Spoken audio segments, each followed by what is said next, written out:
Mr. President, your administration separated children. Garcia Luna has been charged. Joaquín Guzmán Loera. Entre Washington y México, por Jesús Esquivel.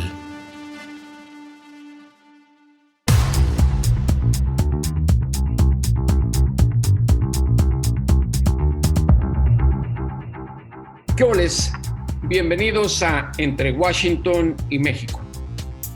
En los últimos días, en la sociedad mexicana ha estado a discusión el papel de las Fuerzas Armadas en nuestro país, en las calles, el tema constitucional o anticonstitucional. Lo cierto es que tenemos una problemática muy grande de inseguridad y de violencia. Y para hablar de esto, ¿quién mejor que Jacobo Dayan, especialista en Derecho Penal Internacional, Justicia Transicional y Derechos Humanos? Jacobo, gracias por aceptar la invitación de Entre Washington y México. No, gracias a ti, Jesús. ¿Qué tal? Y creo que la pregunta lógica que cualquier persona de a pie le haría a alguien como a ti es: ¿qué tanto puede ayudar para mejorar la situación de seguridad en el país la presencia de los militares en las calles? Mira, Jesús, creo que ese tendría que ser el debate en lugar de en donde estamos metidos. Y para eso lo que necesitamos es entender las violencias, y digo las violencias en plural, porque en México no estamos ante un problema de una violencia particular, producto únicamente del narcotráfico, los cárteles de la droga generando violencia. Lo que tenemos en México, lo que ha explotado en México en los últimos ya 3 sexenios, son diversas violencias, producto evidentemente también de los grandes cárteles de la droga, con un armamento brutal que requieren pues, de un armamento y inteligencia similar, pero también de grupos criminales menores, medianos, pequeños, confrontados entre sí y violentando a la sociedad. Es decir, lo que tenemos hoy en México son violencias muy diversas desde lo local, donde incluso actores del Estado, llámense policías municipales, estatales, federales, incluso las Fuerzas Armadas, la Marina, son parte de estas violencias. Entonces, cuando nosotros tratamos de reducir las violencias mexicanas a la violencia del narcotráfico, es que se hace aparentemente necesaria la presencia del Ejército y la Marina en tareas de seguridad, que por cierto ha mostrado su ineficacia. Es decir, si hoy se está decidiendo entregarle, más allá de lo ilegal de la norma, es decir, hay una discusión jurídica, pues me parece más que evidente, de manera pragmática, si uno dijera que las Fuerzas Armadas han ido reduciendo paulatinamente la violencia producto del narcotráfico, podría haber una justificación práctica en la utilización de las Fuerzas Armadas, pero eso tampoco es cierto. Entonces, me parece que la veta que se ha negado el Estado mexicano ya por 3 sexenios a explorar es la veta del Estado en su total dimensión, es decir, no habrá seguridad en el país con un nivel de impunidad cercano al 100%, 95, 98% dependiendo de los delitos, y sin fuerzas locales, civiles e inteligencia en el terreno. Lo que tenemos son, la apuesta mexicana ha sido una apuesta de violencia para acabar con la violencia, fuerza bruta para acabar con la violencia, y eso solo ha detonado mucho más violencia. Tocaste un punto que a mí me parece esencial para entender la situación. No es a nivel macro, sino a nivel micro la violencia. Te lo cuento porque en viajes al país, en mensajes que me llegan, hablan de situaciones muy locales de violencia en pueblos donde básicamente el narcotráfico nunca ha puesto un pie, pero que ahora cualquier situación de violencia o de intimidación la ligan de manera automática a lo que llaman la maña, sí, que no sabes si son narcos o gente que vende drogas en la calle o que simplemente está explotando a la gente. Para este tipo de situaciones, Jacobo, por ejemplo, de que tratan de extorsionar a la gente que tiene puestos en los mercados de un pueblo, diciéndoles que si no pagan piso o una cuota, los van a eliminar. ¿La militarización o los militares son la solución? ¿O qué es lo que alguien con la experiencia como la tuya recomendaría al Estado? Bueno, evidentemente lo que mencionas es cierto. Las violencias se tienen que entender desde lo muy local. Y lo que tenemos para tratar de resumir la lógica de las violencias, porque creo que también tenemos una carencia de entendimiento de las violencias, es de que hay actores estatales y no estatales que están generando violencia para controlar mercados lícitos o ilícitos e ilícitos. Ahora mencionabas, por ejemplo, el de los mercados, que ese es muy claro. Tenemos en varias partes del país el control de grupos criminales muy diversos, no necesariamente narcotráfico, controlando la venta de limón, aguacate, pollo, y mercados completamente, mercados en pequeñas ciudades, en pequeños poblados. Tenemos también Perdón que grupos... te interrumpa, pero a mí me llamó mucho la atención una denuncia que me hicieron. Hasta las carpas que venden las señoras en los canastos o chiquihuites, Correcto. los están obligando a que se los compren a cierta persona y no son cárteles. Son hasta gente de los pueblos que saben que con las armas pueden intimidar. Así es, porque lo que hay es una ausencia de Estado, no es una ausencia de militares. Es decir, con militares eso no se va a resolver. Tenemos, por ejemplo, grupos criminales controlando tráfico de migrantes, trata de personas con fines de explotación sexual, venta de combustible, control de recursos naturales como bosques o agua, extorsión, secuestro, cobro de piso. Lo que necesita, si con los niveles de impunidad que hay, no hay ningún incentivo para los grupos criminales de cualquier tamaño de dejar de hacer lo que están haciendo. Lo que necesitamos es abatir los altísimos niveles de impunidad, y para ello lo que se tiene que hacer desde la clase política, sin importar el partido político, porque a nivel federal hoy gobierna Morena, pero ya pasó el PRI y el PAN, y a nivel estatal pues gobiernan el resto de los partidos políticos, es que la clase política esté dispuesta a perder el control político de la justicia. En México el régimen político se ha sustentado en ese control político que se hace para amenazar opositores o para beneficiar amigos, y no para establecer un Estado de Derecho. Las fiscalías del país están cooptadas por intereses políticos, criminales, evidentemente, ya sea por colusión o por amenaza, y por intereses económicos. Eso lo vemos todos los días. Lo que se requiere en México, dado que se encuentran desbordados el aparato de justicia mexicano, porque se ha abandonado al igual que las policías estatales y municipales, es decir, no tienen capacidad, no tienen recursos y están controlados por diversos poderes fácticos legales e ilegales. Son mecanismos extraordinarios de justicia como se han implementado en otros países. Podemos voltear a ver lo que está ocurriendo en estos momentos en Colombia, en su momento en Guatemala. Vamos, estos mecanismos de justicia transicional que se conocen de esta manera, una enorme comisión de la verdad que nos arrojara luz sobre los distintos tipos de violencia regional y temporal, porque también en algunos estados durante algunos años hubo un tipo de violencia, las alianzas cambian y hoy hay otras violencias. Necesitamos entender las violencias desde lo local y tener mecanismos extraordinarios de justicia que aborden el fenómeno. En México, la lógica de investigación es una lógica de caso a caso. Y déjame dar un ejemplo. En Colombia, ahora que está operando esta Jurisdicción Especial para la Paz, que es un mecanismo extraordinario de justicia, en una investigación concentraron 21,000 secuestros por parte de las FARC. 21,000 secuestros en una investigación. En México eso hubiera requerido 21,000 investigaciones, lo que es humanamente imposible, además de que las fiscalías no lo van a hacer.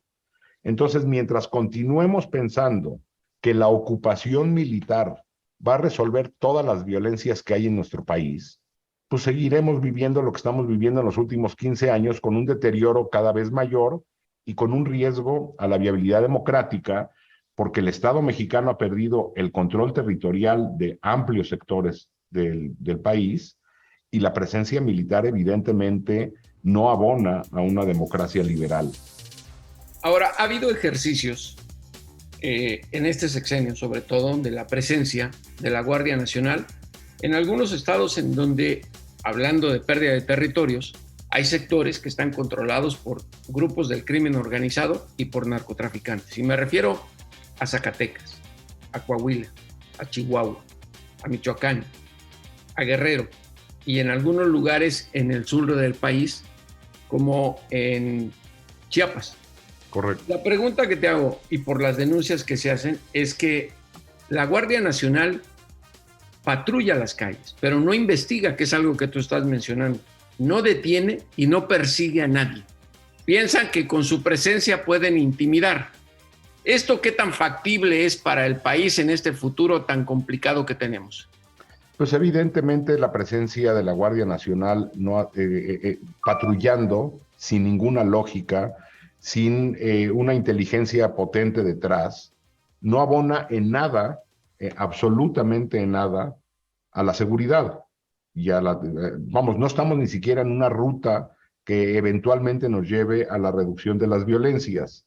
Lo que tendríamos que tener es una estrategia clara de identificación de grupos criminales, cómo operan, dónde están, cuáles son sus alianzas dentro y fuera de los partidos, dentro y fuera de las Fuerzas Armadas o de las policías, y poder hacer estas investigaciones para entonces hacer las intervenciones, las intervenciones de Fuerza Armada o de Fuerza Policial, pero eso no está ocurriendo. Y ya venimos haciendo esto, digo, antes lo que se hacía eran enfrentamientos uno tras otro, recordemos los años de Calderón o los años de Peña, donde lo que veíamos eran enfrentamientos que incluso acababan en ejecuciones extrajudiciales, buena parte de ellos, porque las Fuerzas Armadas argumentaban que hubo un enfrentamiento, pero no había manera de probarlo, y tampoco hubo reducción de violencia. Tampoco hay reducción de violencia en los patrullajes, porque el patrullaje no es lo único que puede hacer generar disuasión es el Estado de Derecho, no la presencia per se de fuerzas de seguridad, y mucho menos bajo la lógica militar que se convierten no en fuerzas locales, sino en fuerzas de ocupación. Entonces, eso no va a generar nunca un proceso de pacificación en el país. Es decir, seguir apostando por la fuerza bruta o la presencia de la fuerza bruta, de ninguna manera apuntará a una reducción de la violencia. Ahora, tocas un tema muy interesante, los enfrentamientos, ejecuciones extrajudiciales y todo esto. Creo que la decisión de los políticos y del presidente Andrés Manuel López Obrador es, de plano, tener a los militares en las calles. Hay un capítulo que a mí nunca se me olvida en la época de Calderón, que creo que fue una de las peores en el sentido de la presencia de enfrentamientos de militares con criminales, y es las ejecuciones. ¿Crees que como está el país tan dividido, pueda soportar, porque ya es, digamos, casi un hecho que los militares van a andar en las calles, cuando llegue a darse un enfrentamiento, el tipo de violaciones a los derechos humanos que se puedan cometer simplemente por intereses políticos o apoyar directamente a un gobierno? No, evidentemente eso lo vemos de manera recurrente. Hay que ver nada más la cantidad de ejecuciones que hubo, por ejemplo, leídos bajo lógica política, en las elecciones del 21, sobre candidatas y candidatos a distintos cargos de elección. Es evidente que lo que hay es un intento por el control territorial, por eso los asesinatos se centran en presidencias, en candidatas y candidatos a presidencias municipales, para el control no nada más del territorio, sino de los presupuestos municipales y de los negocios locales. Lo que estamos viendo es que hay un interés mayor cada vez y de manera muy creciente en lo que mencionábamos al inicio, en la expoliación de la población desde lo más local. Entonces, evidentemente estos enfrentamientos se acrecentan en épocas electorales en aquellos estados donde hay elecciones, pero también vemos violencias vinculadas a otro tipo de actores, como por ejemplo defensores, que también ha ido creciendo de manera importante, defensores de tierra y territorio, que se enfrentan a grandes empresas y poderes criminales y legales que están controlando o pretendiendo controlar recursos naturales. Desde el agua vemos un montón de defensores asesinados en defensa de bosques, de agua, de la fauna. ¿Por qué? Porque son parte de los negocios o los mercados ilícitos que están siendo controlados. El asesinato a periodistas apunta en la misma dirección. Aquellos periodistas sobre todo aquellos que están investigando vínculos político-criminales o vínculos político-empresariales de manera corrupta, son violentados y sobre todo en lo local. Otra vez, no vemos una concentración mayor de asesinatos en lo local, tanto en defensoras de la tierra como en periodistas, como en candidatos a distintos cargos de elección. Y eso tampoco se va a resolver con presencia militar. Y hay algo que también vale la pena analizar. Cuando algún caso alcanza notoriedad mediática importante, se obliga al Estado a reaccionar. Y lo que se nos informa es de que fue detenido quien asesinó a tal periodista o a que asesinó a los... ahora están buscando a quien asesinó a los jesuitas en la Tarahumara, pero se detiene el autor material. Detener autores materiales, que hay que detenerlos, no termina con la violencia. Se requiere, por eso, hacer investigaciones de fenómeno y no de caso, para saber quiénes son y cuáles son las intenciones de los autores intelectuales de cada uno de estos asesinatos. Mientras no lo hagamos, estamos deteniendo pues, al operador de un grupo criminal o de un grupo del narcotráfico, un operador local, que son las partes del engranaje más fácil de sustituir, y no estamos abordando el fenómeno. En México seguimos bajo la lógica del caso y no del fenómeno, y solamente en aquellos casos que alcanzan notoriedad mediática. Lo mismo ocurre con crímenes perpetrados por agentes del Estado. Se detiene al marino, al soldado, al policía, pero nunca se investiga a los jefes superiores, que son aquellos que generan las órdenes y encubren estos crímenes. Ahora, Jacobo, acabas, me parece, de prender una señal de alerta, y lo digo porque la intimidación a periodistas que investigan es en un sentido una forma muy sucia, así lo veo yo, de tratar de detener el que se conozca la verdad. ¿Cómo caracterizas lo que ha dicho el secretario de la Defensa Nacional, el general Luis Crescencio Sandoval, respecto a lanzar una especie de advertencia a quienes pongan en tela de juicio el que la Guardia Nacional se le entregue a la Secretaría de la Defensa Nacional? Pues es muy delicado, es sumamente delicado, porque aparte la función del ejército en una democracia, entendida como tal, tendría que ser la de una institución encargada de defender la soberanía nacional y leal a la Constitución, no a una ideología particular. Y que lo diga el secretario de la Defensa es doblemente grave. Si lo dice cualquier otro funcionario es delicado, pero cuando se empiezan a politizar las Fuerzas Armadas de un país, cuando entran al debate propio de una democracia, entendido el debate como algo necesario y positivo en una democracia, el debate es necesario, enriquece, pero cuando entran al debate las Fuerzas Armadas entran armadas al debate.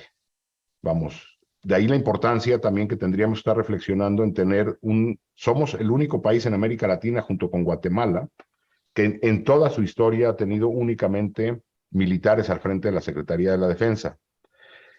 Es un cargo que tendría que estar en manos de civil en una democracia liberal contemporánea.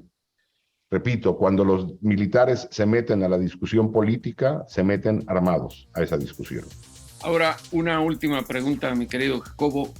¿Le ves algún beneficio a la Guardia Nacional en esta situación del país? ¿O en qué puede ser positiva la labor de la Guardia Nacional inmediatamente en nuestro país o a mediano plazo? Sí, mira, cuando se votó esto en el 19, hay que recordar que hubo un intento también en el gobierno de Peña Nieto con la Ley de Seguridad Interior. Pero cuando se votó esto en el 19, ya con Andrés Manuel López Obrador, se dio un plazo de 5 años, porque lo que se argumentaba, y con razón se argumentaba, es de que no había capacidades civiles para enfrentar la crisis de violencias y que generen seguridad. Es decir, ese es un diagnóstico correcto, no las tenemos. En teoría se dieron 5 años de plazo para que de manera extraordinaria, temporal, supervisada, fiscalizada, las Fuerzas Armadas pudieran participar en tareas de seguridad en lo que se generaban las capacidades civiles. A 3 años, bueno, casi 4 años ya de esto, pues esto no se hizo. Y no se hizo no por casualidad, porque no hay interés ni del gobierno federal ni de los estatales de generar capacidades locales, civiles. De hecho, ya no existen en el presupuesto que se va a aprobar en estos días recursos para el fortalecimiento de policías municipales. Entonces, si abdicamos a tener policías civiles, pues no queda de otra. Un gobierno responsable lo que hubiera hecho es en estos 4 años fortalecer e inyectar recursos desde el Congreso a la creación de policías civiles para que los militares de manera paulatina se retiraran. Como no se hizo, es decir, se convierte en un círculo vicioso. Como no se hace, se requieren a los militares, y como están los militares, ya nadie apuesta por policías civiles, y también se han desmantelado las capacidades de investigación, es decir, los temas de impunidad han sido abandonados. El mismo presidente dijo en la justificación de esta decisión de la militarización de la seguridad pública que la paz se construye con justicia. La pregunta que habría que hacerles es qué ha hecho para abatir los niveles de impunidad. Absolutamente nada. Entonces, a tu pregunta, ¿es necesaria la Guardia Nacional? ¿Se requiere una fuerza civil a nivel nacional? La respuesta es sí. Llámese Policía Federal, Guardia Nacional o en su momento la AFI. Evidentemente, no corrupta, transparente, eficiente, pero también se requieren capacidades civiles a nivel municipal y estatal porque las violencias son locales y se requiere Estado de Derecho. Jacobo. Si se abandonan las policías civiles en los 3 niveles de gobierno y se abandona todo el aparato de justicia, que va desde fiscales, policías de investigación, peritos, cárceles, poder judicial, pues lo que tendremos es una guerra y militares en las calles por décadas. Jacobo, gracias por estas reflexiones y estas explicaciones entre Washington y México. Esperamos contar contigo más adelante conforme se vaya desarrollando esta situación tan complicada en el panorama del futuro mexicano. Gracias a ti, Jesús.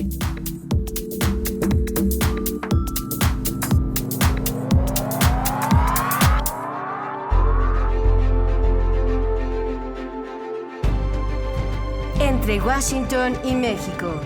Una revisión semanal por la agenda bilateral y sus protagonistas.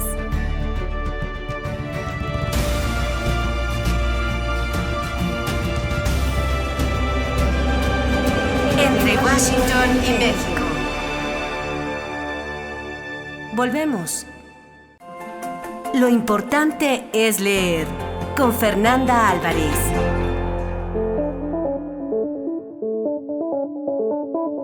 Lo más importante es leer, y quien dirá lo contrario se tendrá que enfrentar a Fernanda Álvarez y sus letras y sus recomendaciones. Por eso la tenemos aquí y es indispensable en Entre Washington y México. Fer, ¿qué nos tienes? Hola, querido Jesús.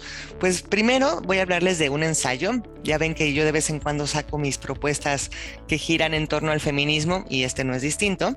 Es un libro que se titula El ABC del género, escrito por Mariana Gabarrot Arenas. Ella es académica en el TEC de Monterrey, Campus Monterrey, y tiene ya toda su carrera versa en torno a temas justo de género. Entonces, este libro es un libro muy básico en el mejor de los sentidos, es una guía verdaderamente introductoria para todos aquellos que quieren conocer más acerca del tema, es decir, qué es el género es biológico, el sexo es biológico, qué es lo construido, qué significa realmente el tema del patriarcado, qué masculinidades hay, cómo se construye toda esta visión social acerca de lo queer, qué significan las siglas LGTB+, cómo podemos hacer un lenguaje incluyente o inclusivo, es importante o no. Es decir, es un libro que nos guía muy lentamente de una manera muy alegre, muy simpática, porque ella es muy horizontal. No hay estos resquicios ultraacadémicos que nos puedan quizá dificultar en algún momento entrar o comprender qué es lo que ella nos quiere compartir en este libro de ensayos o en esta guía introductoria al feminismo. Y lo que más me gusta de este libro es que al final de cuentas dice, bueno, no hay respuestas de momento, yo estoy poniendo todo sobre la mesa, pero estoy abriendo la mesa para que discutamos de una manera amable, ¿no? Sin agresiones, sin violencias, porque justo el feminismo, el patriarcado, pues está lleno también de distintas violencias, para que lleguemos a algún punto y para que comprendamos desde dónde cada quien está hablando, ¿no? Y que a final de cuentas estemos todos en un solo bando, no con estos bandos que hay miles, que hasta las propias feministas se pelean entre sí, que hay hombres que por supuesto la palabra feminismo les saca ronchas, ¿no? Entonces me parece un libro importante, básico, que todos podemos entrarle para como comenzar a comprender qué es lo que está pasando en estos momentos en este país o en el mundo. Y por lo que nos dices, con un lenguaje bastante digerible, sobre todo para una nación como la nuestra, ¿no? En donde, como bien lo señalas, la palabra feminismo causa, pues yo diría que no solo roncha, sarna y rabia, pero creo que con alguien que lo escribe de esta manera, como lo estás describiendo, es posible que pueda penetrar esas barreras tan oscuras que hay en nuestro país. Totalmente, Jesús. Ella de verdad es muy horizontal y pone casos. Es como sentarte a platicar con alguien que puede ser tu amigo, ¿no? Y no hay en ningún momento esa sensación de erudición o esa sensación que quizá uno como ciudadano de pie pueda sentir que el otro te quiere enseñar cosas, ¿no? Y creo que eso está es muy loable dentro del libro y lo que consigue Mariana, porque a veces si sientes que el libro te quiere enseñar algo, te molesta, ¿no? Pero aquí no, aquí es una conversación que ella pone sobre la mesa y que nos explica de distintos puntos, eso con ejemplos, y que la verdad nos puede aclarar un poco esta bruma que a veces nos empaña la visión. Y en esta conversación hace falta que nos hagas otra recomendación, Fer. Sí, pues mira, como de pronto tú sabrás que hay muchos libros que circulan en torno o que se escriben desde la autobiografía o la autoficción. Ahora toca el turno de Nadie nos vio partir, que es una escritora mexicana que se llama Tamara Trotner. Ella también es conductora de radio, y la verdad que la novela es increíble, es igual una novela corta y narra su historia. Ella y su hermano fueron secuestrados por su padre. Entonces, como que libros así no los hemos encontrado.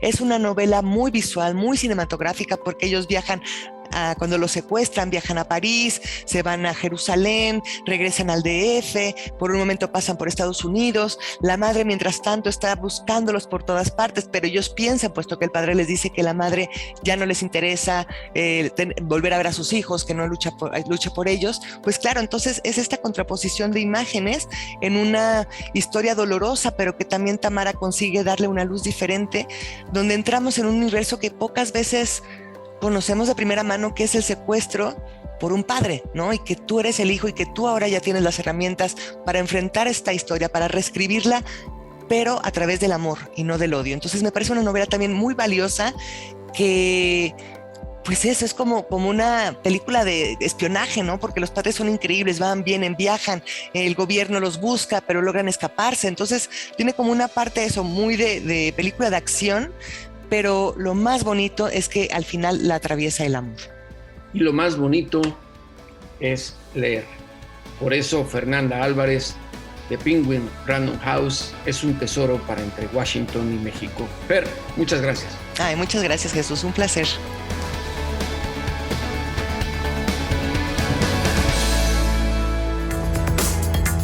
Pucha Play con Gonzalo Lira.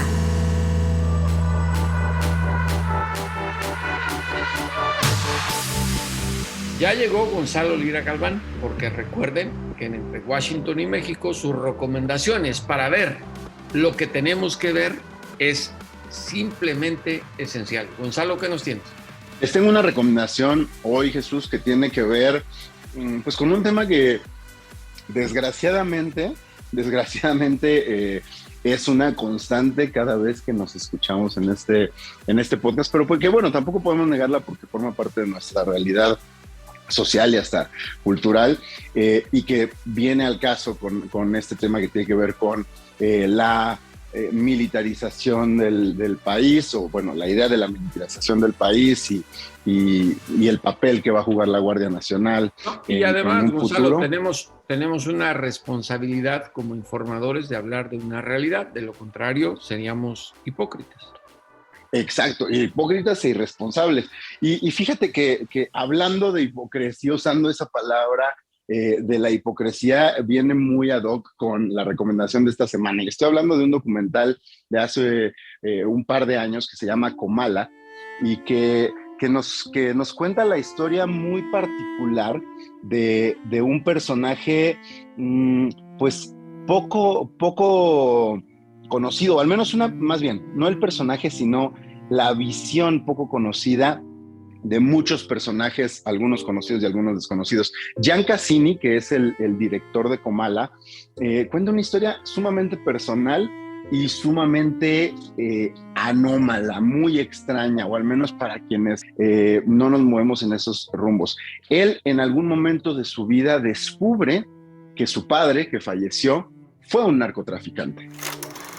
Él no era ese. Y lo voy a decir hasta el último momento de mi vida. ¿Es verdad? Es verdad. No, tu papá no creo que haya matado por 1,500 pesos. No. No. ¿Y qué es lo que hace?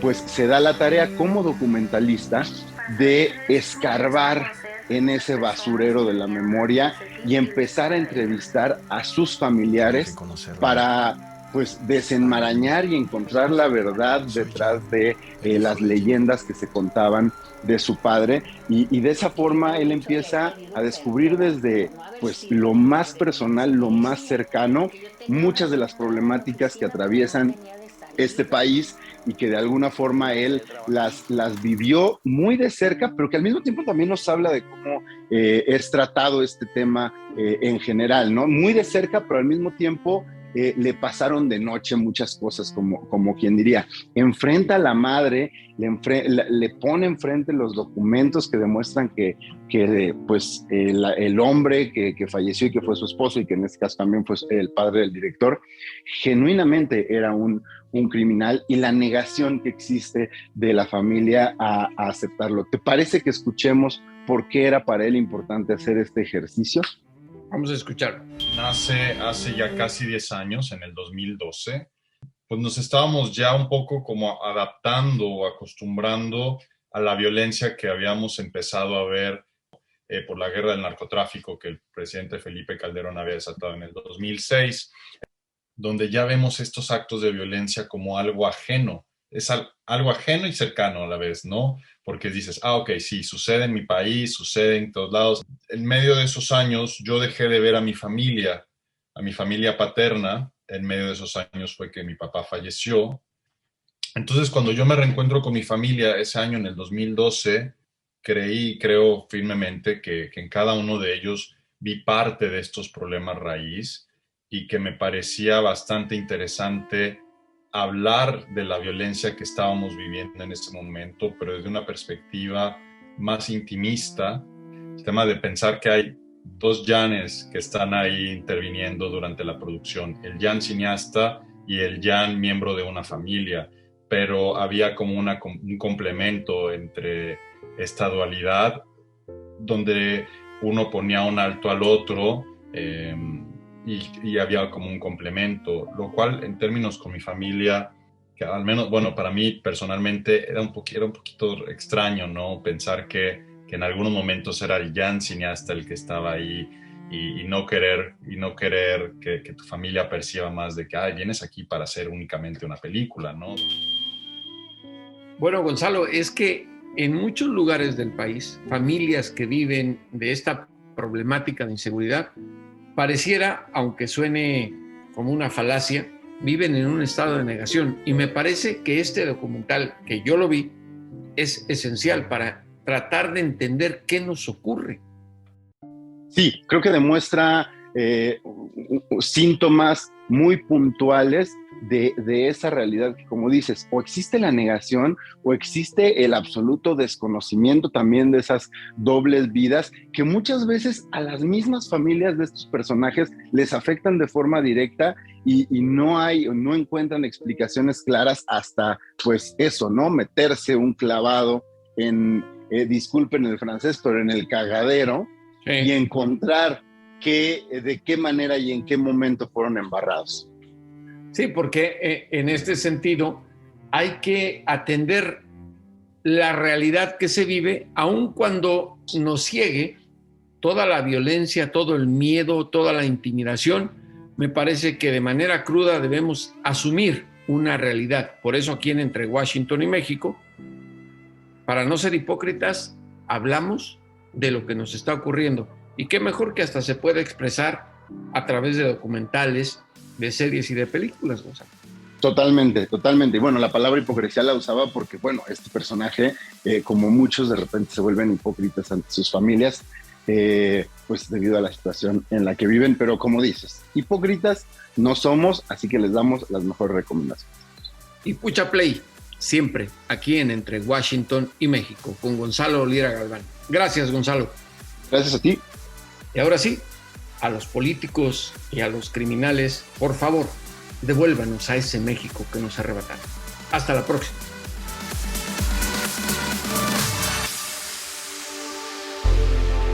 Esto fue Entre Washington y México, una revisión semanal por la agenda bilateral y sus protagonistas.